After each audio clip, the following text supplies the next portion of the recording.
بسم اللہ الرحمن الرحیم نحمدہ ونصلی علی رسولہ الکریم اما بعد۔ احباب گرامی، ہمارا یہ سکون خانہ کورس کا آج 7واں سبق ہے۔ اس سے پہلے ہم نے چھٹے سبق کے اندر جنتی عورتوں کی وہ صفات جو قرآن مجید کے اندر ذکر کی گئی ہیں، ان صفات کا ہم نے ذکر کیا تھا، اور آج ہم 3 کامل خواتین کا ذکر کریں گے اور ان کی صفات بھی ذکر کریں گے کہ ان کو کامل کیوں کہا گیا ہے اور کس وجہ سے وہ کامل ہوئی ہیں۔ دیکھیں، نبی کریم صلی اللہ علیہ وسلم نے فرمایا کہ مردوں میں تو بہت لوگ کامل گزرے، مگر عورتوں میں 3 عورتیں بہت کامل گزری۔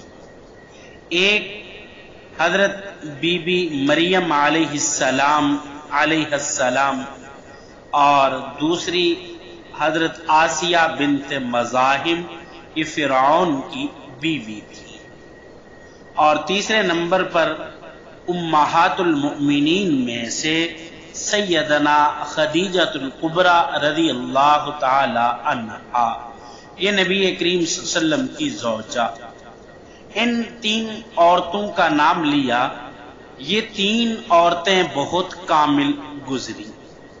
اب ذہن میں سوال پیدا ہوتا ہے کہ ان 3 عورتوں کا نام کیوں لیا گیا؟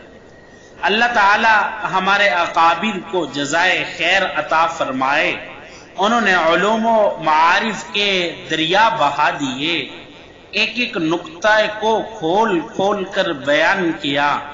انہوں نے یہاں ایک نقطہ لکھا اور میں آپ کے سامنے آج اس نقطے کو ضرور بیان کروں گا کہ وہ فرماتے ہیں کہ یہ تینوں وہ عورتیں تھیں جنہوں نے اپنی زندگی میں وقت کے نبی علیہ السلام کی کفالت کی اور پھر خود اسی نبی پر ایمان لے آئیں۔ حضرت بی بی مریم علیہ السلام کو دیکھیں تو انہوں نے ایک بچے کو اپنی گود میں پالا، پھر اسی بچے کو نبی تسلیم کیا۔ یہ چھوٹی سی بات نہیں ہے، یہ بہت بڑی بات ہوتی ہے۔ آسیہ بنت مزاحم فرعون کی بیوی کو دیکھیں، انہوں نے حضرت موسیٰ علیہ السلام کو اپنے گھر میں پالا، ان کی آنکھوں کے سامنے پلنے والا بچہ، انہوں نے یہ نہیں سمجھا کہ یہ تو بچہ ہے، نہیں، جب اللہ کی نعمت اس پر آئی تو انہوں نے حقیقت کو تسلیم کر لیا اور حضرت موسیٰ علیہ السلام پر ایمان لے آئی۔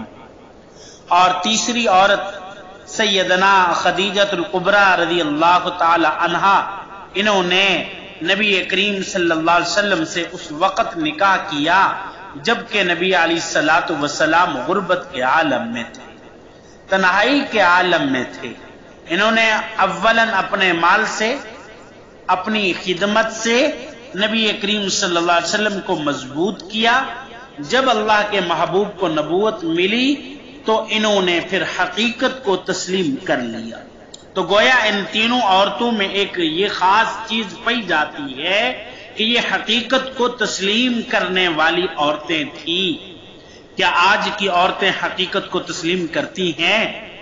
اللہ کے محبوب نے کیا فرمایا، ذرا اس کو دیکھیے۔ اللہ کے محبوب نے فرمایا کہ جو عورت اس حال میں مرے کہ اس کا خاوند اس سے راضی ہو، اس کے لیے جنت کا دروازہ کھول دیا جاتا ہے۔ کیا آج کی عورتیں اس حقیقت کو تسلیم کرنے کے لیے تیار ہیں؟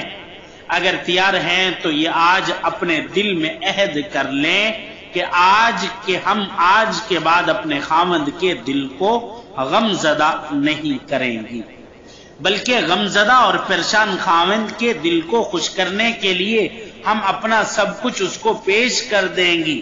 آپ بھی حقیقت کو تسلیم کرنے کی عادت ڈالیے، آپ کو بھی عظیم عورتوں میں قیامت کے دن شمار کر لیا جائے گا۔ جس کو اللہ رب العزت نے فضیلت دی، آپ اگر اپنے گھر میں اس کو فضیلت دیں گی تو اس حقیقت کو تسلیم کرنے پر اللہ رب العزت کے یہاں آپ کو بہت بڑا اجر ملے گا۔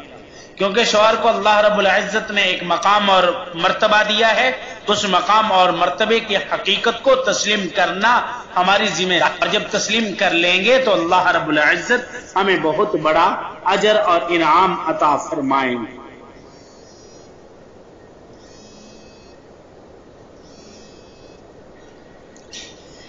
نبی کریم صلی اللہ علیہ وسلم نے حضرت خدیجہ الکبریٰ رضی اللہ تعالی عنہا کے لیے، جس کو آج کل جنت المعلیٰ میں دفن کیا گیا ہے، جن کو اس وقت اور آج کل جس کو جنت معلیٰ کہا جاتا ہے، ان کو یہ جنت المعلیٰ پہاڑی میں ایک وادی ہے، وہاں پر قبر کھودی اور دفن کے وقت نبی کریم صلی اللہ علیہ وسلم خود وہاں تشریف لے گئے۔ یہ مدینہ مکہ مکرمہ کے اندر ایک قبرستان ہے، اس قبرستان کو جنت معلیٰ اب کہتے ہیں، اور میں خود بھی اس جنت معلیٰ قبرستان میں جب تشریف لے گیا تو سیدنا خدیجہ الکبریٰ رضی اللہ تعالی عنہا کے قبر پر جب فاتحہ پڑھ رہا تھا تو میرے ذہن میں یہی بات آ رہی تھی کہ یہ تو وہ شخصیت ہیں کہ ان کی قبر میں جناب رسول اللہ صلی اللہ علیہ وسلم خود اتر کر ان کو اندر دفن کیا۔ تو 5 صحابہ اور صحابیات ایسی ہیں جن کی قبر میں اللہ رب العزت کے محبوب خود اترے ہیں، جن میں سے ایک خدیجہ الکبریٰ ہیں۔ باقی تفصیل اگر میں یہاں کرنے بیٹھ جاؤں تو وقت کم ہے اور میں اپنا یہ عنوان پورا نہیں کر سکوں گا۔ تو دیکھیں نبی کریم صلی اللہ علیہ وسلم اکثر خدیجہ الکبریٰ کو یاد کیا کرتے تھے۔ حضرت عائشہ صدیقہ رضی اللہ تعالی عنہا فرماتی ہیں کہ مجھے کبھی کسی پر اتنا رشک نہیں آیا جتنا مجھے خدیجہ الکبریٰ رضی اللہ تعالی عنہا پر رشک آیا، کہ وہ بوڑھی ہو گئی تھیں مگر اس کے باوجود اللہ کے نبی علیہ الصلوۃ والسلام ان کو یاد کیا کرتے تھے اور آپ کی مبارک آنکھوں میں آنسو آ جایا کرتے تھے۔ ایک مرتبہ میں نے کہہ دیا کہ اے اللہ کے نبی، آپ اس بوڑھی عورت کو یاد کرتے ہیں جبکہ آپ کو اللہ رب العزت نے اس سے بہتر بیوی دے دی؟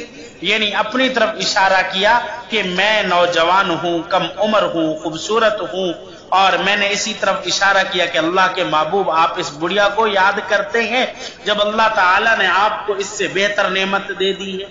تو اللہ کے محبوب کے چہرے پر غصے کے آثار ظاہر ہوئے اور نبی کریم صلی اللہ علیہ وسلم نے فرمایا، عائشہ مجھے خدیجہ الکبریٰ رضی اللہ تعالی عنہا کے بارے میں ایسی تکلیف نہ دے، اس لیے کہ خدیجہ نے اس وقت میرا ساتھ دیا کہ جب ساری دنیا نے میری مخالفت کی، اور خدیجہ الکبریٰ رضی اللہ تعالی عنہا نے میری اس وقت تصدیق کی جب پوری دنیا میں میری تصدیق کرنے والا کوئی نہیں تھا۔ خدیجہ الکبریٰ رضی اللہ تعالی عنہ کے ذریعے مجھے اللہ تعالی نے اولاد دی، چنانچہ میں یہ سمجھ گئی، یہ حضرت عائشہ فرما رہی ہے، میں یہ سمجھ گئی کہ آپ کے بعد خدیجہ کے معاملے، آج کے بعد میں خدیجہ کے معاملے میں کوئی بات نہیں کروں گی، کبھی ذکر نہیں کروں گی۔ اور حضرت عائشہ صدیقہ رضی اللہ تعالی عنہا خود فرماتی ہیں ایک جگہ پر کہ حالہ بنت خویلد، یہ حضرت خدیجہ الکبریٰ رضی اللہ تعالی عنہا کی بہن تھی، فرماتے ہیں کہ وہ کبھی کبھی مدینہ آیا کرتی تھی، تو ایک مرتبہ وہ میرے پاس بیٹھ گئی اور گفتگو کر رہی تھی، تو اللہ تعالیٰ کے محبوب نبی کریم صلی اللہ علیہ وسلم باہر سے گھر میں آئے، تو چونکہ بہنے کی آوازیں ملتی جلتی ہے تو نبی کریم صلی اللہ علیہ وسلم کے کانوں میں جب حالہ کی آواز پہنچی تو آپ صلی اللہ علیہ وسلم کو خدیجہ الکبریٰ کی یاد آ گئی اور نبی کریم صلی اللہ علیہ وسلم کی مبارک آنکھوں سے آنسو ٹپک پڑے۔ یہ ہوتی ہے بیوی، اور ایسی دل میں یادیں چھوڑے کہ اگر فوت بھی ہو جائے تو خاوند یاد کرے اور آنکھوں سے آنسوں کے ساتھ محبت کی تصدیق ہو جاتی ہے۔ چنانچہ نبی کریم صلی اللہ علیہ وسلم جب کبھی کوئی قربانی کرتے، گھر کے اندر جب جانور ذبح کرتے تو ہمیشہ اس کا گوشت خدیجہ الکبریٰ رضی اللہ تعالی عنہا کی سہیلیوں کے گھر بھی بھیجا کرتے تھے۔ پوری زندگی اللہ رب العزت کے محبوب کا یہی عمل رہا ہے، اس کو کہتے ہیں خدمت اور اسی کو کہتے ہیں وفا۔ کہ دیکھیں کہ بیوی نے اتنی خدمت کی اور اتنا اخلاص دکھایا اور سب کچھ کو اپنایا تو اللہ رب العزت نے پھر وہ عزت اور مقام دیا ہے۔ دیکھا نہیں کہ جناب رسول اللہ صلی اللہ علیہ وسلم ہم امت کے لیے ایک نمونہ ہیں. آپ صلی اللہ علیہ وسلم کی زندگی کا ایک ایک فعل امت کے لیے نمونہ ہے، اور آپ کا ایک ایک فعل جیسے مردوں کے لیے نمونہ ہے، ویسے آپ صلی اللہ علیہ وسلم کا ایک ایک فعل عورتوں کے لیے بھی نمونہ ہے. تو نبی کریم صلی اللہ علیہ وسلم کے ازواج مطہرات نے آپ صلی اللہ علیہ وسلم کے ساتھ ایسے سلوک کیے کہ وفات کے بعد بھی نبی کریم صلی اللہ علیہ وسلم ان کو بھلا نہ پائے. چنانچہ سیدنا خدیجہ الکبریٰ رضی اللہ تعالی عنہ کو اللہ رب العزت نے چند باتوں کے اندر فضیلت اور اولیت عطا فرمائی. میں ان کا ذرا مختصراً آپ حضرات کے سامنے ذکر کرتا ہوں. دیکھیں، ایک اولیت تو یہ تھی کہ وہ اللہ رب العزت کے محبوب پر سب سے پہلے ایمان لے آئیں. دوسری فضیلت یہ تھی کہ اس امت میں سب سے پہلے انہوں نے نماز پڑھی. اور تیسری فضیلت یہ تھی کہ اللہ کے محبوب کی اولاد حضرت خدیجہ رضی اللہ تعالی عنہا کے بطن سے ہوئی. اور ایک فضیلت یہ کہ ان کو دنیا میں ہی جنت کی بشارت دے دی گئی. اور ایک یہ خوبی تھی کہ دنیا میں اللہ رب العزت نے ان کو سلام بھیجے. چنانچہ نبی کریم صلی اللہ علیہ وسلم نے فرمایا کہ خدیجہ، جبرائیل امین علیہ الصلوۃ والسلام آئے ہیں اور تمہیں اللہ رب العزت کا سلام پیش کر رہے ہیں. دیکھو، جب بیوی اپنے خاوند پر قربان ہوتی ہے تو عرش پر رحمان کو اتنی خوشی ہوتی ہے کہ وہ عرش سے اپنے سلام فرش پر بھیجتا ہے. تو خدیجہ الکبریٰ رضی اللہ تعالی عنہا نے جب یہ سنا تو حدیث پاک میں آتا ہے کہ یہ سن کر انہوں نے کہا کہ اللہ رب العزت کا سلام ہے، جبرائیل کو بھی سلام ہو، اور آپ صلی اللہ علیہ وسلم پر بھی سلامتی ہو، اور اللہ کی رحمتیں اور اس کی برکتیں ہوں. محدثین نے لکھا کہ اس جواب سے ان کے علم اور ان کی ذہانت کا پتہ چلتا ہے. ان کو یہ ایک فضیلت یہ بھی حاصل تھی کہ وہ وفات پانے والی نبی کریم صلی اللہ علیہ وسلم کے ازواج میں سے پہلی زوجہ ہیں. اور ایک فضیلت ان کو یہ بھی حاصل تھی کہ ان کو دفن کرنے کے لیے اللہ رب العزت کے محبوب خود قبر کے اندر اترے ہیں. تو آپ اندازہ لگائیے کہ یہ ساری باتیں اس وجہ سے ہوئی کہ انہوں نے اللہ رب العزت کے محبوب کے ساتھ وفا کی ہے. جب اور خاوند کو خاوند سمجھا ہے. دیکھیں کہ جب بیوی اپنے خاوند کی قدر کرتی ہے اور اس کا احترام کرتی ہے تو یہ دنیا کا گھر ہمارا سکون سے بھر جاتا ہے. آج ہمارے پاس دارالفتاء میں روزانہ بیسیوں مسائل ایسے آتے ہیں کہ جو میاں بیوی کے مسائل ہوتے ہیں، ان کے آپس کے جھگڑے ہوتے ہیں، اور ان کے آپس کے جھگڑے اور پھر وہ جھگڑے خاندانی جھگڑے بن جاتے ہیں. ان جھگڑوں کی بنیاد کیا ہوتی ہے؟